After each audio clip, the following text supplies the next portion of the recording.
All Okay, right. looks Welcome like we're back, live. everybody. Cool. Well, this is episode 6 of The Social Brain.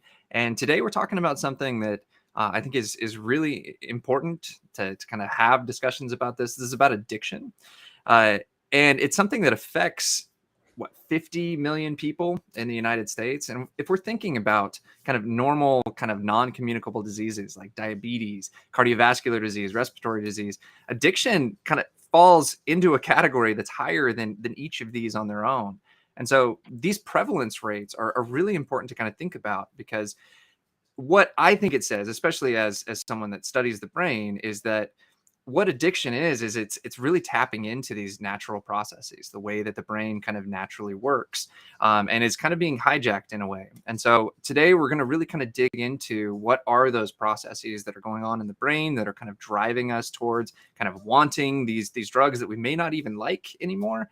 And what makes kind of relapse so hard to fight, right? Even years later, what are those things that are really contributing to that?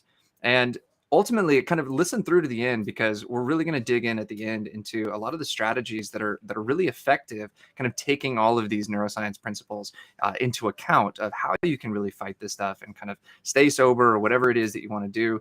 So this is the social brain. This is a place where we, me and Andrew, love talking about neuroscience, talking about the brain. I'm Taylor Guthrie. I'm a social neuroscientist. I've actually taught graduate courses on addiction. But yeah, and this is Andrew. Yep, I'm Andrew, and I run Sense of Mind, a YouTube neuroscience YouTube channel.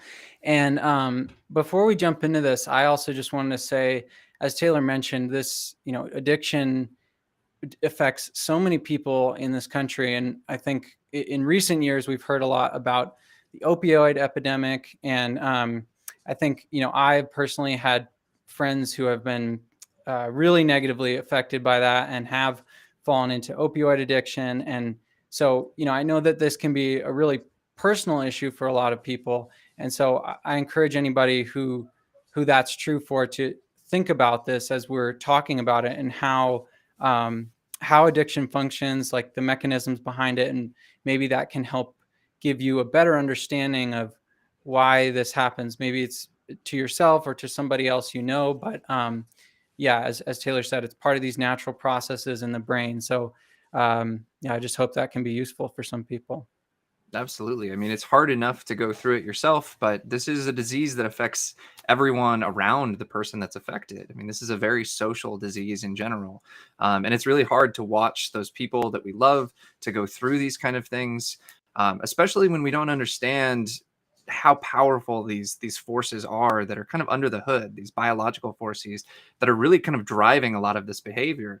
It's really easy to kind of fall back into what's often called the moral model of, like, they're just making bad decisions, right? They're bad people because they're doing these things. But there are some really strong motivators that are pushing their behavior in that direction, or pushing your behavior in that direction. And it's really kind of empowering to understand kind of what may be driving that, and what kind of things you can do kind of on a neurological basis to kind of fight those urges to really kind of stay strong throughout the day. Yeah, and like just understanding those neurological mechanisms can allow you to work with your brain better if you're struggling with addiction, or if you know somebody who is, to understand what they're going through. But yeah, so maybe we should kind of jump in Mhm. and kind of talk about what do we mean by the natural processes of the brain being involved in the addiction process. Yeah. So we as animals, every animal is motivated to find the things that it needs, right? You can think of, people often talk about kind of Maslow's hierarchy of needs. You may have seen the kind of triangle where at the bottom you have these like physiological needs, right? We all need to drink water. We all need to eat food. We all need air. We also all need safety. We need shelter. And we have certain mechanisms in our brain that keep track of where we're at with these things. There are times when you feel hungry. There are times when you feel thirsty. And those are signals that your body is giving your brain to say, hey, you need to start looking for these things, right? You need to start looking for food. You need to start looking for water. The really amazing thing, though, about being human is that we also have a lot of psychological needs that other animals don't have, right? Most animals in the animal kingdom spend 95% of their time in these kind of physiological and safety needs, finding water, finding salt, finding food, making sure that they're safe from predators and staying alert. But we live in these incredibly kind of abundant societies, right? We have all of this food and water at our disposal. And what we're really driven by a lot of the time are a lot of these social needs. And it's really interesting because if you look at the systems in the brain that we're going to dig into as we get through these systems that really drive us to search for things, they're the same systems that are involved in all of these different behaviors. They're the systems that motivate us to find water, to find food, to find sex.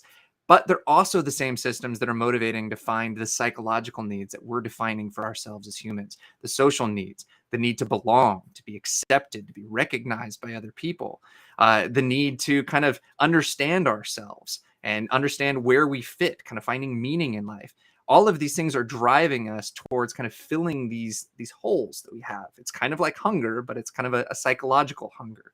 Um, and and that's a really kind of powerful idea because these systems are involved in wanting and motivating all of that kind of behavior.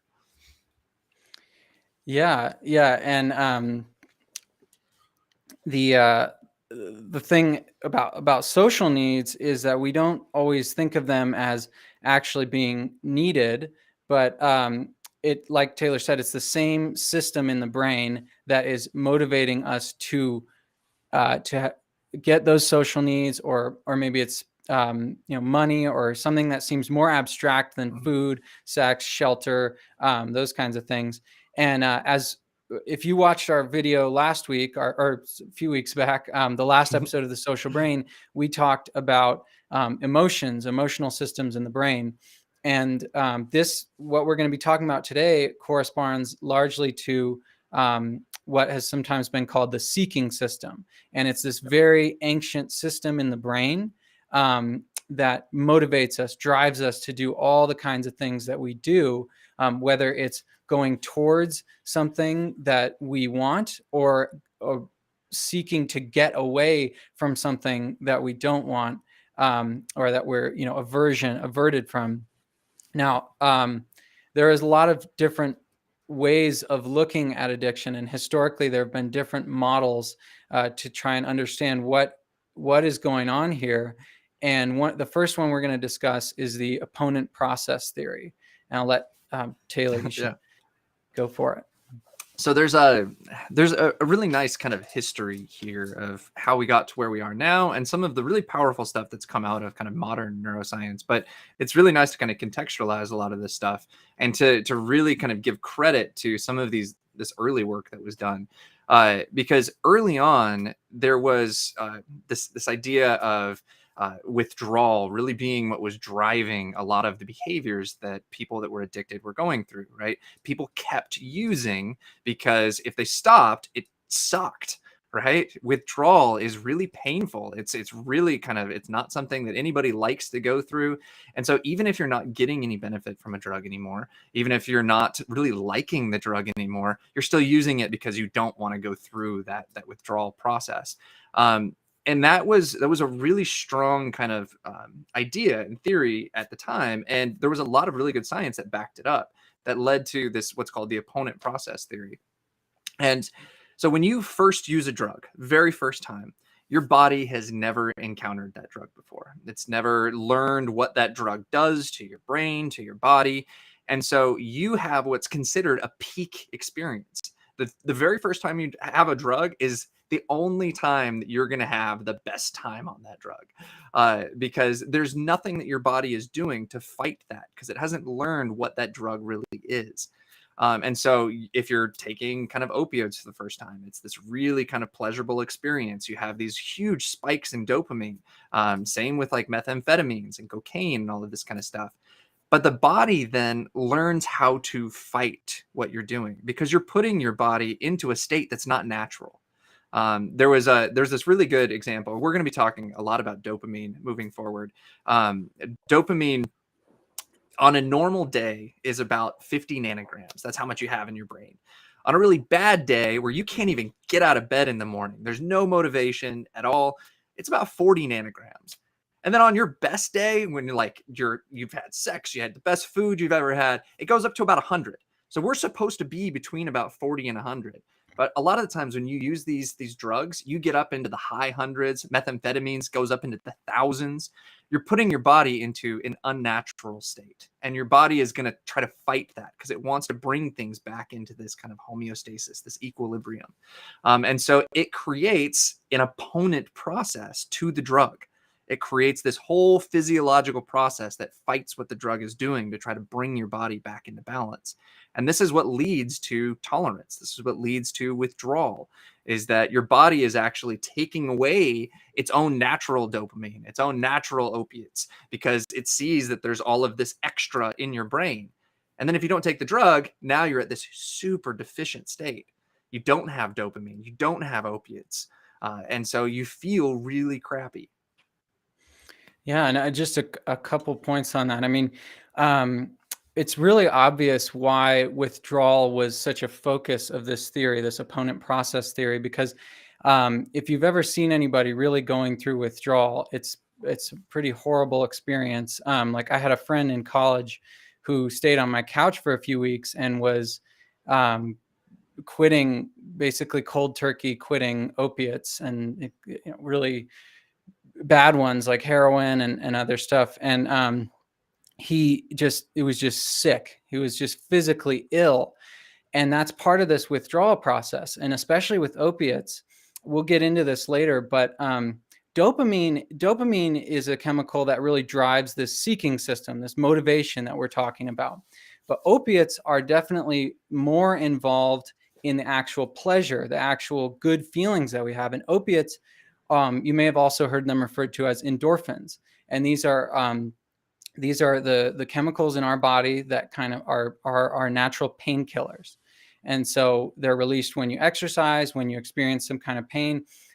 So when you flood your system with artificial opiates, these opioids, you get pleasure, obviously, but then when they're gone, you get pain, you get this sickness, and not only that, your dopamine is low, so your motivation is low. So it's just an awful state to be in. So that's the I guess we've kind of covered the opponent process theory, but do you have anything else you want to add on to I mean, that? there's some interesting stuff that came out of that too, because what's really kind of powerful and something that's going to come up a lot as we move forward is the power of what are called triggers, right? And I'm sure anyone that's been involved in addiction or anything has heard that term. It's cues in our environment. It's objects, it's places, it's people that are associated with using the drug. And I think a lot of people, something that I really want to get out throughout this talk is that the cues can be anything, right? Anything that was associated with that drug use. It could just be the room that you usually use it in. And what's happening is that the brain is a predictive machine. It's trying to predict what's going to happen next. And if you walk into your bedroom where you usually use drugs, your brain is automatically going to start kicking all of those opponent processes into gear because it knows that the drug is about to come. And the really interesting part of this, and it's actually probably really useful information for anyone that's addicted to opiates, is that the overdose rates when you're out of town are a lot higher than when you're in town. And it's tied to this opponent process idea. If you walk into your room where you usually shoot up heroin or where you take the opiates or whatever, your body's preparing. It's already getting ready. And so you can take the dose that you usually take and your body's already ready to fight it. But if you're on vacation, if you're in a new environment, if you're around a bunch of stuff that's not associated with your use at all, then your body isn't preparing. And that same dose that you may have taken at home that would have been fine leads to an overdose when you're out of town because those Wow. opponent processes didn't kick into effect. That's fascinating. I didn't know that. Yeah. That's really interesting. There's a lot of police reports that were just showing that like all of these overdoses were like way higher when people were on vacation or when they were out of town. And a lot of it was the same dose that they would have taken at home. And so that led to some of the work that kind of uncovered that. Wow. Wow. Well, So I think we can go for it. move to dopamine, maybe. Yeah, we've talked a little bit about it, and I have harped about on dopamine on my channel a bit. I've got some videos about on it, and the biggest misconception about dopamine is that it's the pleasure molecule. And Mhm. from the way that we've been talking, it almost sounds like we're saying it is a pleasure molecule. Now, it's kind of a little bit fuzzy because it does seem like there is a good feeling, a kind of pleasure associated with dopamine.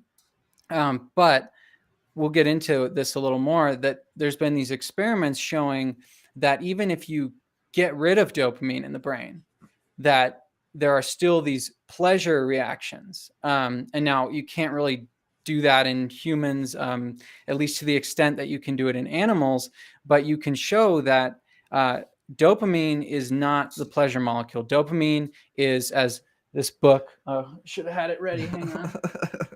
It's a great book if you want to learn about this stuff, and it's not super technical. It's called The Molecule of More, by Dan Lieberman and Michael Long. And that's a great way of just summarizing it. It's the molecule of more, of motivation, of getting, of striving, seeking. But then pleasure is a different system. And pleasure, I have a video about the neuroscience of pleasure on my channel, but it basically comes down to dopamine is about motivation. And then the opioids, the endorphins that we've been talking about, as well as endogenous cannabinoids, which are the kind of brain's version of THC and CBD, which is the active molecules in marijuana. So opiates and the cannabinoids are the kind of pleasure molecules in our brain. It's a little bit more complicated than that, but there is a very large seeking system, a very large dopamine system, and this encompasses brain regions like the basal ganglia and some of the frontal cortex, and that is a really ancient system, really large. And then the pleasure system is more composed of these hedonic hotspots, as they've been called. And these are actually just really small, really small regions in the brain that when they're stimulated, animals show this pleasure reaction. And there's this network of these, but it's a much smaller system. So we'll get into the significance of that in a little bit. But yeah, I guess we should maybe talk about some of the actual studies that led to this understanding. And I think you just touched on something that's really powerful. And this is something to really kind of think about as the listener. What Andrew just said is that there's this really, really large and ancient seeking system. And there's these really small spots, hedonic hotspots for pleasure. And it really explains, if you think back on your life, think about the ratio of how many really pleasurable experiences have you had compared to how much desire and how much motivation have you had, right? We spend most of our time seeking pleasure. And the actual pleasure is actually pretty small. It's fragile. It's easily disrupted. But the actual seeking is really strong and really powerful. And early on, so he was kind of hinting at kind of how we got here, right? How did we figure this out, that there was this distinction? Because early on, dopamine was considered the pleasure chemical. And in most kind of circles today, it's still talked about as the pleasure chemical. And that's not true at all. And it was because of a lot of work that was being done early on, where they were taking dopamine away in rats, and they were having them do these mazes where they had to find stuff. And as soon as they kind of reduced the dopamine, the rats stopped seeking the food. And they thought, well, it was because they don't like the food anymore. They also saw that in depressed patients have really low levels of dopamine. And so it was that they just can't experience pleasure, right? That's what's going on, is that depressed patients just don't feel pleasure, and that explains depression. And so there wasn't really a distinction between liking and wanting. And if you really think about it, like, we usually like the things that we want, right? And it's hard to kind of spread those apart. But there was this really interesting work. One of my favorite researchers, Kent Berridge, he actually didn't think he was going to find any of this. When you hear him talk, he's like, yeah, 20 years ago, I didn't think I'd be here. Like one of the most cited people in addiction research, because there was such a powerful theory at the time that dopamine was pleasure. And anyone that was kind of going against that was against the grain. But he was working with rats, and there's a phenomenon when infants, even when human adults eat really good food, we have an expression on our face that we're enjoying that food, right? We eat something really sugary. You give an infant a sugary thing and they're going to like love it. They're going to lick their lips. But you give them something bitter or something really, really salty, and they're going to like gag and like give a disgust face, right? That's common across animals, especially across mammals. If you give a mouse really sugary stuff, they're gonna have this like enjoyment look on their face, and when you give them disgusting stuff, they're gonna retract. They're gonna look disgusted, and so you can kind of use that as a proxy for whether they like this thing or not. And what they did is they eliminated all of the dopamine neurons in these rats, so they had maybe 1% actual dopamine left, and so they weren't motivated to do anything. They had to feed these rats with IV fluid because they wouldn't get up to get a drink. They wouldn't get up to eat food. But when they gave them sugary stuff, they still liked it. And when they gave them bitter stuff, they still didn't like it. And so it showed that there was this distinction between wanting something and liking something. And it really led to this idea that dopamine is not about pleasure. It's about the motivation to go get things. And that's a really powerful idea. I mean, a lot of the times we hear people talk about dopamine where it's like, I just need to get my dopamine hit. I need to feel good or whatever. That's not it. Dopamine is desire. Dopamine is seeking things, right? And I think one of the most important things to really kind of think about that we'll kind of get into as we move forward is that it's what's considered state dependent. Is that so? We started this whole idea talking about needs, right? We have a need for food, we have a need for water, all of these things, right? If you're really hungry and you're walking down the street and you smell some really good food, you're going to get really hungry. You're going to be motivated. Your dopamine's going to kick in. You're going to get motivated to go and find that food or to find food in general because you're in a hungry state. You need food. But if you just ate a really big meal and you smell really good food, you're not going to be motivated to get food. Really important idea moving forward. Yeah, yeah, and I want to get to this question in the chat.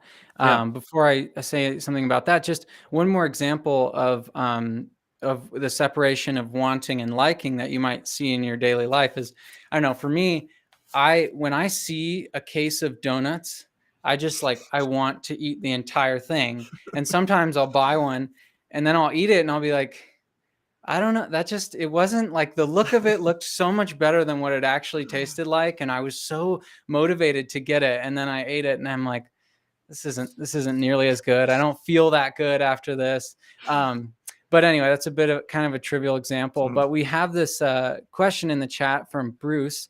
He asks, addiction seems like it is a very invested and almost at the goal kind of feeling. Opposite of tiredness, dissuasion from starting a task. Am I understanding that right?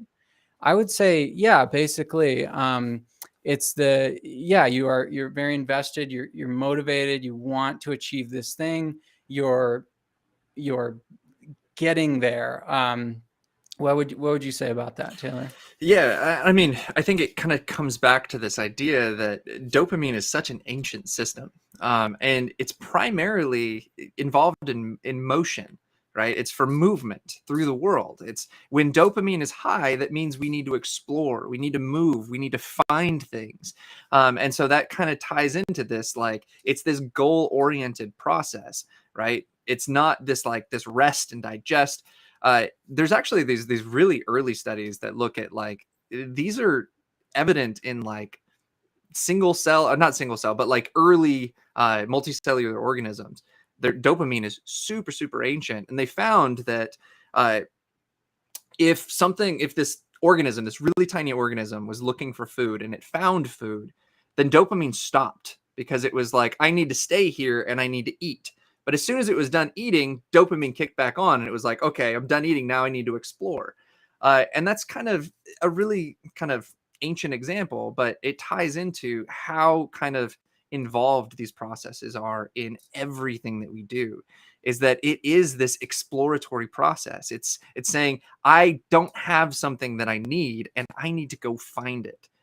And I think this ties really well into some of the like needs-based stuff we were talking about at the beginning, is that we as humans have needs that are a lot harder to define, right? These social needs, these needs for acceptance and recognition and things like that, where it's a lot harder to figure out what the end goal of some of that stuff is. And there's a lot of evidence showing that like lack of acceptance and recognition coming from houses of abuse and things like that lead to addiction, because we have these holes that we're trying to fill and we're trying to find any way that we can to kind of get to the end of that goal. But I digress. Yeah, no, absolutely. Great question, and keep those questions coming, or comments or anything. All right. Well, we've talked a lot about wanting and liking and dopamine and opiates, and maybe, and you were just mentioning environmental cues and state dependence. So what, how do we get to,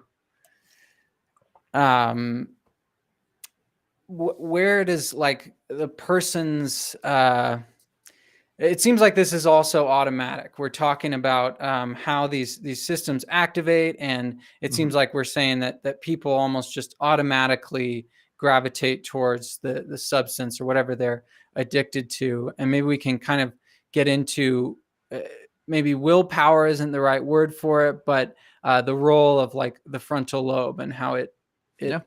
affects this. Yeah, absolutely. Because what we've kind of built up so far is this kind of new way of viewing kind of dopamine, of viewing these systems. And something that was really left out in a lot of the early research, we talked about withdrawal being this like main driver of understanding for addiction. It was that people kept using because they wanted to avoid withdrawal.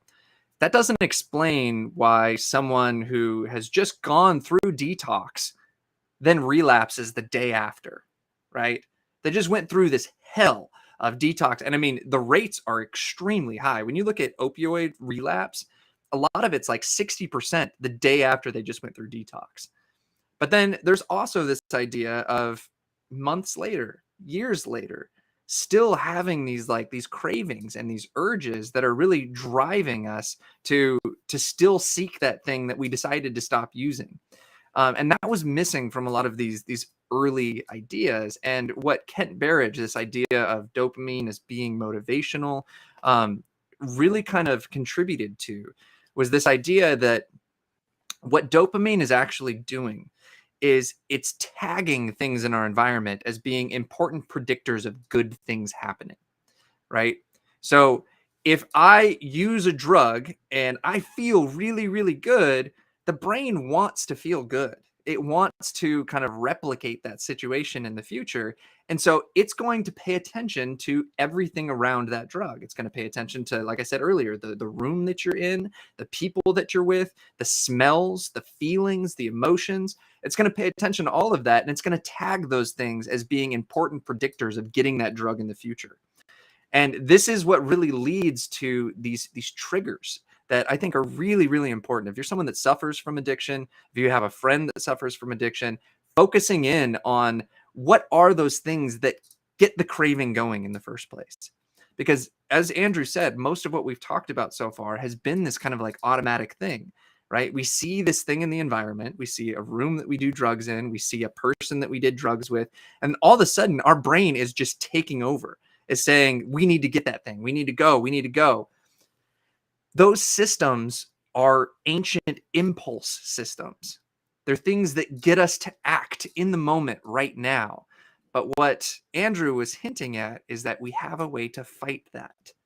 And we as humans have a frontal lobe. And so do you want to kind of dig into, you know, a ton about the frontal lobe.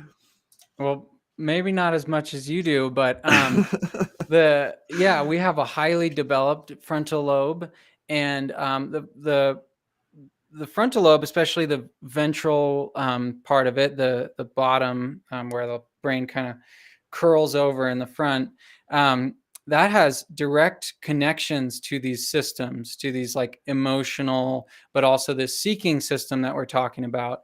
And so there's this power of the frontal lobe to be able to regulate these systems, and that's why we don't always go for the donuts or for the drug if we're quitting.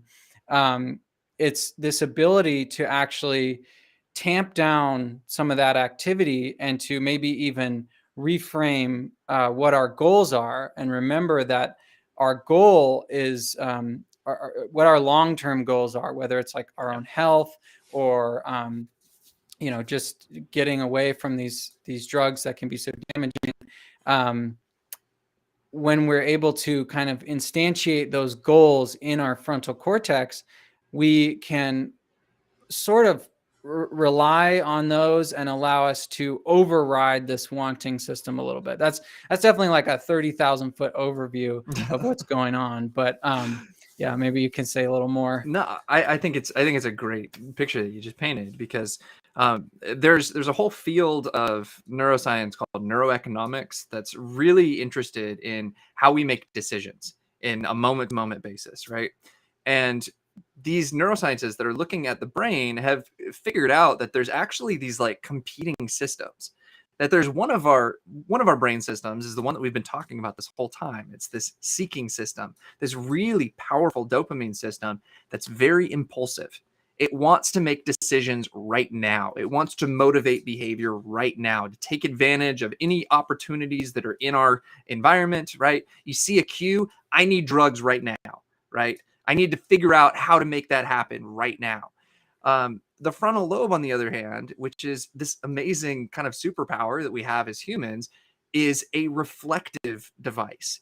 It allows us to think about the current moment, but then to also keep in mind all of these other long-term goals that we have in mind. And so it's saying like, well, that's not really in line with what I need a week from now. And it's actually going to be at a detriment to my long-term goals. And so I'm not going to do that. And it's able to regulate these other systems. It's able to turn them down. It's able to say, no, we're not going to act impulsive right now. We're going to keep these long-term goals in mind, and we're going to keep our behavior kind of towards that direction. The problem is that we've seen this in tons of neuroscience studies, that people that suffer from addiction have frontal lobes that are a lot lower in kind of activity levels than healthy controls. There's lots of these kind of decision making tasks that we have people do, where they have to like stop themselves from kind of some impulsive button pushing, or they have to stop themselves from taking kind of these cards in this card game or whatever. But what has come out of those has shown that people that are suffering from addiction are not using their frontal lobe as much. And what's happening is there's this whole idea in neuroscience: neurons that fire together wire together. The more you act impulsively, the stronger your impulsive system is going to get.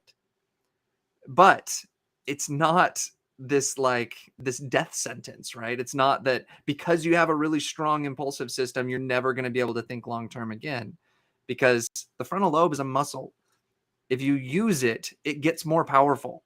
It starts to wire to these systems. It starts to gain more control over the impulses. But the frontal lobe is a very active process. You have to engage in that type of thought. You have to bring those things to mind in that moment and remind yourself, like, no, I do have long-term goals. I have these aspirations. I've reminded myself that I'm not going to act impulsively, that I'm not going to take these drugs. And the more you do that, the stronger that process becomes. Yeah, that's a great point. The massive capacity for plasticity is not just confined to the brain regions that are driving us towards these rewarding experiences, whether they're drugs or food or whatever, but also within the system that's keeping that in check. I want to get to Bruce, another question from Bruce in the chat, but I also just wanted to mention this quote I had. there's this researcher, I believe he's still at the Anschutz Medical Center at the University of Colorado. His name's Jared Ellingson, and he does a lot of work mostly on kind of like the genetic influences on drug addiction. But he has this, I interviewed him a while back, and he had this great quote about the dual systems theory that we are talking about right now, that I think just kind of sums up what we're talking about. And sorry, now I gotta find it. But he said, yeah. So the idea is that if I and this relates to the sort of imbalances that Taylor was just talking about, where many people who suffer from addiction have this kind of weaker cognitive control, or just problems with cognitive control. And he emphasizes, he says, quote, the idea is that if I have a strong drive for drug reward and I also lack the capacity to keep those drives in check, then I'm going to use more often. I'm even going to use more often in circumstances where there are negative consequences. Then over the course of my life, that could show up as substance use disorder. And he talks about how there's these genes kind of in both directions, predisposing us both to the seeking, like the reward side of it, and then also to the cognitive control. And before I get to Bruce's question, is there anything you want to add on to that, Taylor?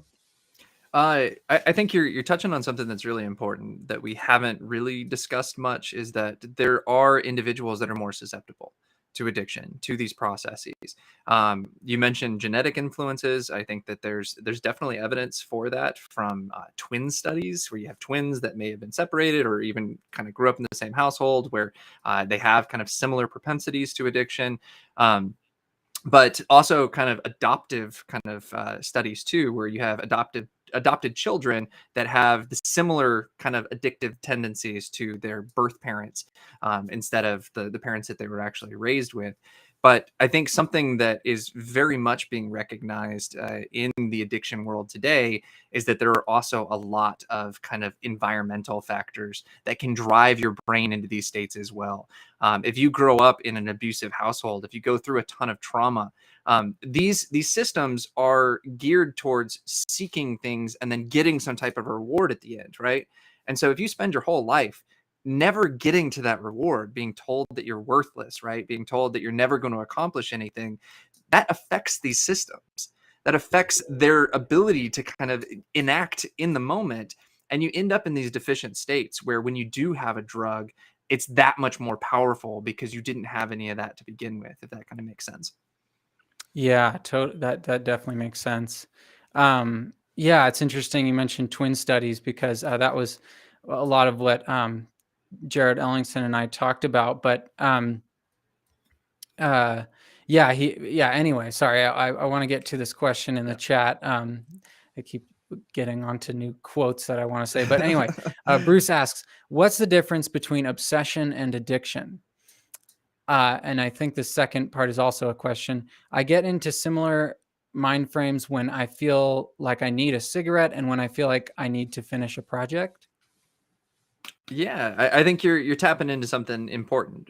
We haven't really talked much about what are considered process addictions, which are behavioral in nature, right? Most of what we've been talking about has been about substances. We're addicted to drugs, we're addicted to alcohol, whatever it is, and then that's causing these kind of changes in our brain. These researchers that have figured a lot of this stuff out early on didn't think that they were going to find a link between behavioral kind of impulses and compulsions and these kind of drug compulsions or food compulsions. But a lot of the literature now is coming to a head and saying gambling addiction, sex addiction, video game addiction, all of these things that are behavioral in nature that don't really have a substance associated with them are still kind of involving these same systems. And I think it kind of comes back to this earlier idea that I had, that these systems are needs based, right? They seek out what we feel like we're lacking. And if you feel like you're lacking a complete project, then these systems are going to motivate you to complete that project because you there was a really good quote from Kent Berridge, and I'm paraphrasing, but he was talking about how these systems are extremely ancient and really, really powerful, and that for most of the animal kingdom, they've been used for seeking these kind of physiological and safety things, right? Seeking food and water and safety from predators and sex. But what we think is happening now is that our ability as humans to create these new psychological needs that are cognitive in nature are actually plugging into the same system.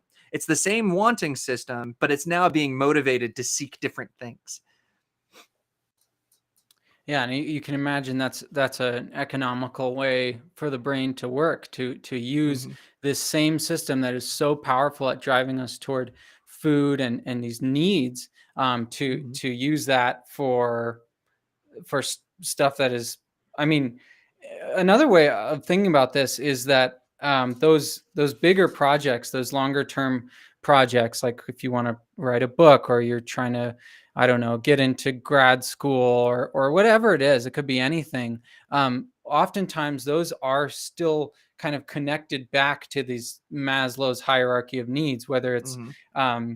a need for many people, it's social recognition, which I don't know if it's necessarily healthy or not, but that's, part of this, or just knowing that you've accomplished something that you wanted to, being having to do with maybe self-confidence, or just these kind of brain molecules, like pleasure molecules that we need for our well-being.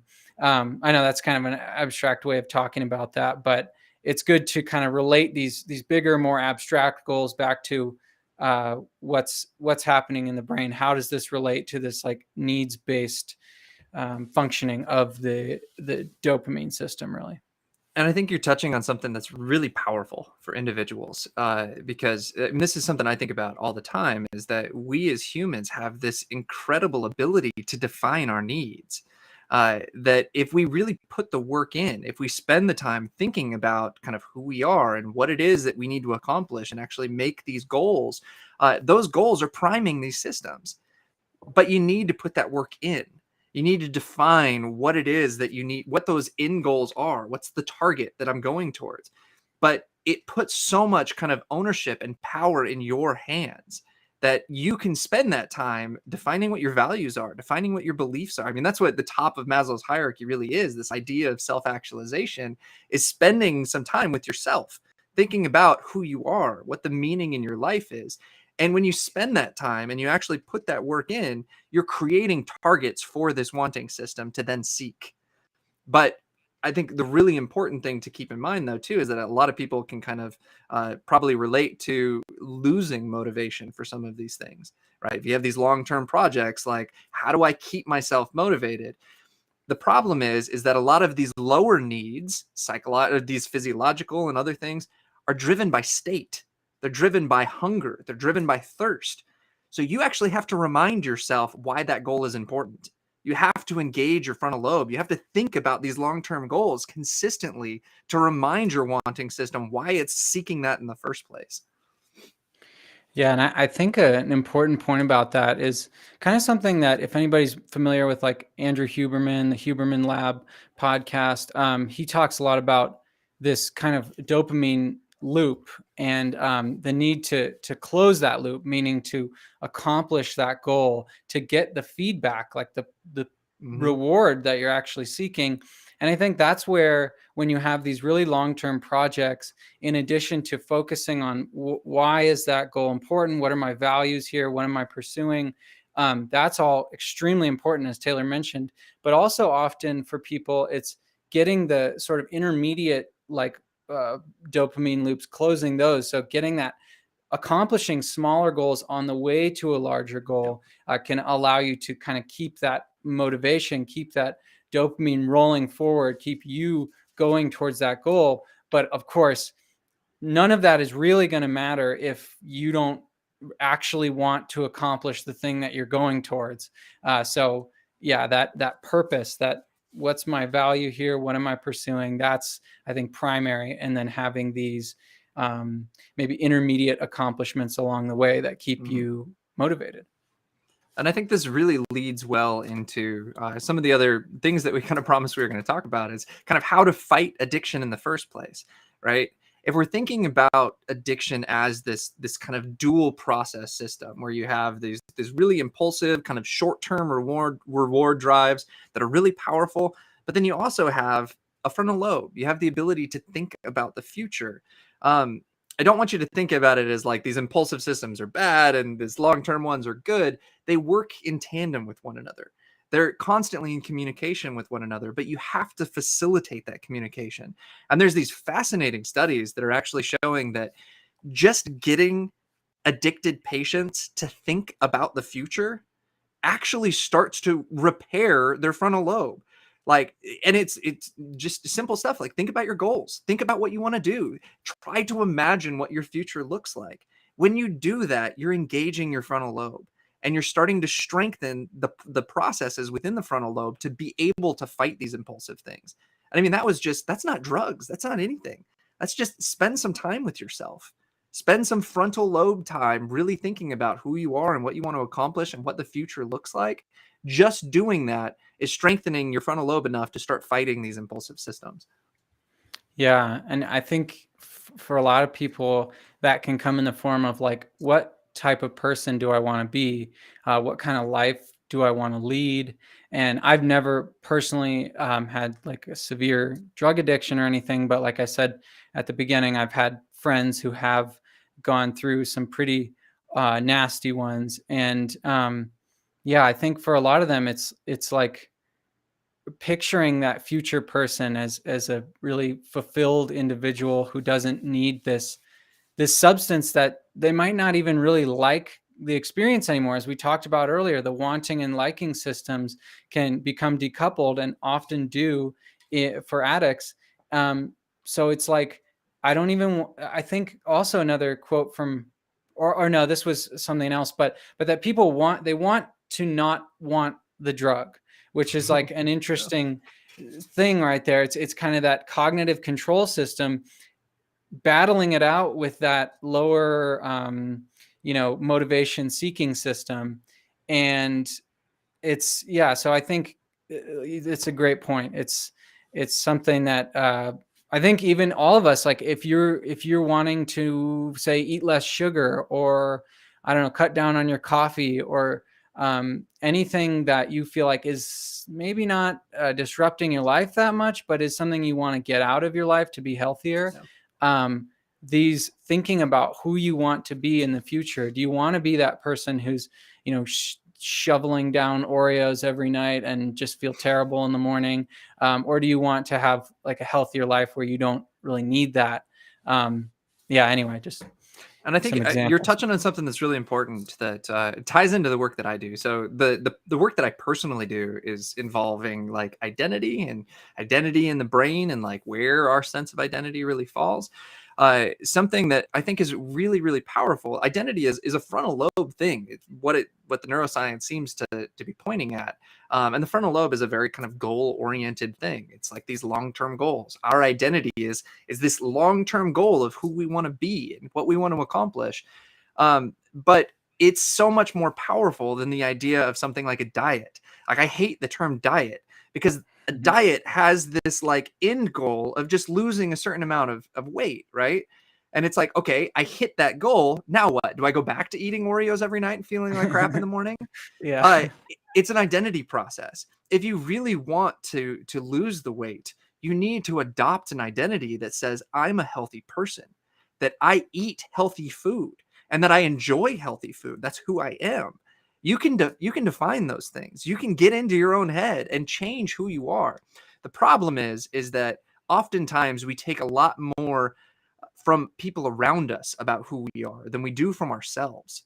Like, we're constantly trying to meet the expectations of other people, and those are what's really defining who we are, and giving us ideas of maybe worthlessness or not being enough or whatever, that leads back to having these like compulsive eating or compulsive drug use or whatever it is. You need to spend that frontal lobe time. You need to think about who you are, what your identity is, and who you want to be. And that is going to feed back into all of these systems and allow you to be successful in doing these things. Yeah, it's not how do you want to look to other people, but how do you want to be for yourself. I mean, you have to spend the rest of your life with yourself, so might as well be a person that you can stand, and that you enjoy being. The other really important thing I want to get to too is cognitive behavioral therapy. It's one of the kind of most used therapies when we're dealing with addiction. It's used in kind of the prison system. It's used by thousands of therapists across the United States. And I think it's really important to kind of ground a little bit in what it is and relate it back to what we were just talking about. There's this really kind of famous story from a philosopher, Nietzsche, I think is who it was, but he was talking about a gambling addict. And he was talking about how this gambling addict sat down one night and realized all of this pain that he was inflicting on his family, right? I'm wasting all of our money. I'm constantly fighting with my wife. I don't want to gamble anymore. And he sat there and he made these affirmations. I'm not going to gamble anymore. I'm not going to gamble anymore. The next week, he's walking through town past this table where gambling is going on. And in that moment, he wants to gamble. The problem is in that moment, he is a different person than he was a week ago. And he needs to reinstate all of those affirmations that he had a week ago in that moment. He needs to say in that moment, I don't want to gamble anymore. I'm not a gambler. And that really is kind of a window into what CBT really is this idea that you have this trigger, this cue in the environment that starts these thought processes that says, ooh, gambling looks nice. Ooh, that drug looks nice, right? You know what? Just one, maybe, right? And you start to see this cascade of thoughts that are feeding the wanting system, that it's saying, I really want this. I really want this. That's going to start snowballing into a craving. It's going to start turning into this really large urge, this really large desire that's going to be really hard for you to overcome as it gets more powerful. CBT is stepping in right at the beginning, noticing that trigger, noticing, hey, this is not who I am. I made these affirmations. I don't want this. This is irrational. This is my motivational system taking over. In that moment, saying, I'm going to fight this right now. I'm going to reaffirm who I am. I'm going to challenge these irrational beliefs that I have, and I'm going to replace them with healthy ones in this moment, right now. Yeah, that's really important. That's really great. And like, just to talk a little more about the CBT itself, I mean, I think a good way that I've always visualized this, and because I've heard cognitive behavioral therapists refer to this as, if you think of a triangle, and at the each point is there's behaviors, cognitions, and emotions. And so you can think of that as, action, thoughts, and feelings. And these three things are constantly influencing each other. And so a thought can lead to a thought of, you see, or a perception, you see one of your cues, like a cigarette or something, and that can lead to this emotion, this desire for a cigarette, this feeling that you need to satisfy it, and that can lead to a behavior. But that's not the only way, that's not the only direction that triangle can work in. And what Taylor's saying is, looks like my video might have stopped. Sorry, I can still hear you. All right. Sorry, guys. Hopefully everyone can still hear me. Hang on just 1 second. Sorry. Let me see if this helps. No. Well, Taylor, you finish my thought there. I'm going to try to fix my camera really fast. You're all good. Yeah, there's actually like a Buddhist quote, like, if we want to go even more ancient, a lot of CBT kind of falls in line with some of the Buddhist ideas, was that a thought becomes a word becomes an action becomes a deed that hardens into character and habit over time. So watch your thoughts with care. It's this idea that there's this kind of snowballing effect that can happen if we're not putting those thoughts in check. If we're not saying, like, I need to stop this thought right now in the moment before it then turns into kind of these urges and these feelings, and then turns into these behaviors. Then if I keep doing those behaviors, those turn into habits, and then those habits kind of harden into character and kind of become who I am. It becomes my identity. And so if you think about that, you can kind of start at the end. You can start with identity and work your way back and say, wait, this is not who I wanted to be. And so this thought is not going to lead to the right endpoint. And I need to stop this thought right now before it turns into these actions that turn me into a different person that I don't want to become.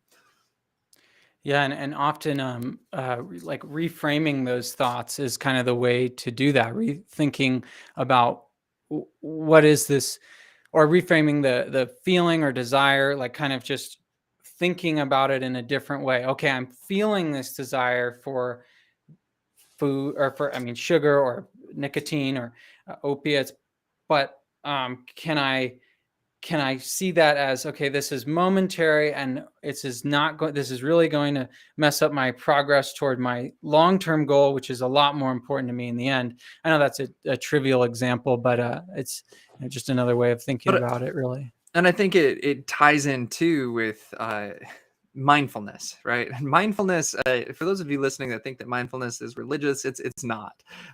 Mindfulness is just kind of being present in the moment, and it's a reflective process. It's kind of watching your thoughts, watching your emotions, and that can be really powerful in these moments of just like, instead of kind of acting, instead of going with these thoughts, sit there and reflect on them. Think about them. What is this thought? Where is it coming from? What is this feeling? We just had this whole podcast a couple weeks ago about emotions, and there's a lot of people that think that there's a huge cognitive portion of emotions, that we have these feelings, but then what a lot of the work is defining those feelings, is saying like, oh, well, based on where I'm at and all of these things, this must be sadness, or this must be happiness, or whatever. There's a lot of power in that reflection, and mindfulness allows you to just kind of sit in that moment and like watch these things, watch these urges, understand what they are, where they're coming from, and that gives you power moving forward. Yeah, absolutely. Um, I just noticed something in the chat, but I believe from Zara. It might be on your side, but it looks like it's in Arabic, and I'm Yeah. sorry. I wish I could read that and respond to it. But anyway, yeah. So mindfulness seems like it's can be extremely useful here, and just getting in touch with those interoceptive signals, the signals coming from your body, and seeing what is actually going on. What does this actually feel like in the moment? Can I withstand this feeling until it subsides, or can I distract myself from it? Is there a way of dealing with this that Yep. isn't my instant urge to satisfy that craving? Yep. And so it looks like we're running out of time here, but I hope that this gave all of you some power that might be going through some things. I mean, we all deal with some type of compulsion in our lives, something that we're drawn to, something that we desire, and you need to know that you have the power. We have these amazing frontal lobes as humans that give us this ability to reflect, to think about who we are, to think about what we want to accomplish. And that really engaging those is what's going to give you the ability to fight these urges in the first place, to really create plans around how to fight this, and to reinstantiate this all the time. Think, I am a good person, or not a good person, that's kind of the moral model. I am a healthy person. I'm someone that doesn't want to use. I'm someone that wants to provide for my family, that wants to be connected with my family. And those powerful ideas, if you're constantly reinstantiating them, are going to allow you to fight those urges in the moment. Yeah, and we don't want to get moralistic, as Taylor was just noticing, but maybe there is a small element of that, of being the person that you want to be for your own life and for the people that you care about. Maybe there is kind of this moral aspect of it too that can help solidify that goal as really important to you. But again, we're like not thinking so much about, oh, how will I look in my social circles, social standing, and all that, but focusing in on what's truly important to you. And I think those goals can be a lot more powerful. But yeah, I think there's a lot more we could touch on. We've been talking a lot about the cognitive behavioral side and all that, and that, of course, is primary, but we should acknowledge that sometimes drugs like buprenorphine that Yeah. are kind of weak opiate agonists, or there's other, I can't think of other drugs for other Naltrexone. yeah, that Mhm. are useful for some people when they have a really severe addiction. And we shouldn't ignore these genetic and biological influences, like we mentioned, that there are genes that predispose you to addiction, or at least to kind of sensation seeking. And there are also genes that may predispose your cognitive control systems to not be able to tamp down those urges or reformulate them as easily. But of course, the brain has plasticity. We are able to change ourselves through our experiences and our behaviors, our practices, our goals, our planning. So that's all really important. But I don't want to completely dismiss the fact that this is truly a chemical, biological process that can be extremely difficult and often takes many years and many tries of going through withdrawal and quitting to actually get to that point. So I just want to honor, how difficult that is for some people, and that it may sound like just a quick 1-2 steps, set your goals, and then you're good. But we both, of course, recognize that that's not the full truth. Yeah, and I mean some common quotes from AA, from Narcotics Anonymous. If you work it, it works. And a lot of what those programs are espousing is the day-to-day fight, right? That's what we're talking about right now. Is that it's one day at a time, and it's 1 minute at a time, 1 hour at a time. And in those moments, it's really reminding yourself who you are, and reminding yourself that it's worth the fight. So I just wanted to thank everybody for tuning in, for listening. We are very open to ideas. If you want us to cover any type of kind of brain stuff in the future, social neuroscience type stuff, just kind of leave a comment. My channel is The Cellular Republic, and Andrew's is Sense of Mind. And there's lots of ways that you can kind of help. You can subscribe to each of our channels. You can like the videos. You can leave comments on whatever podcast platform you're listening to. But I just wanted to say thank you for listening. Yeah, and check out Taylor's store. He's got a bunch of it's still up, right? Yeah, Usually mention that. Okay, good. Yeah, there's cool merch, neuroscience merch there. So if you want to like really show your nerdiness and your neuroscience enthusiasm like we do, do it. Go for it. Oh, and we got one more comment from Bruce in the chat. You guys are awesome. Keep it up. Thank you so much, Bruce. Thanks for Bruce. watching and for commenting. Yeah, keep those comments coming even after we get off the live. Let us know any questions or topics you want to cover, like Taylor said. Awesome. See you guys. All right. See y'all.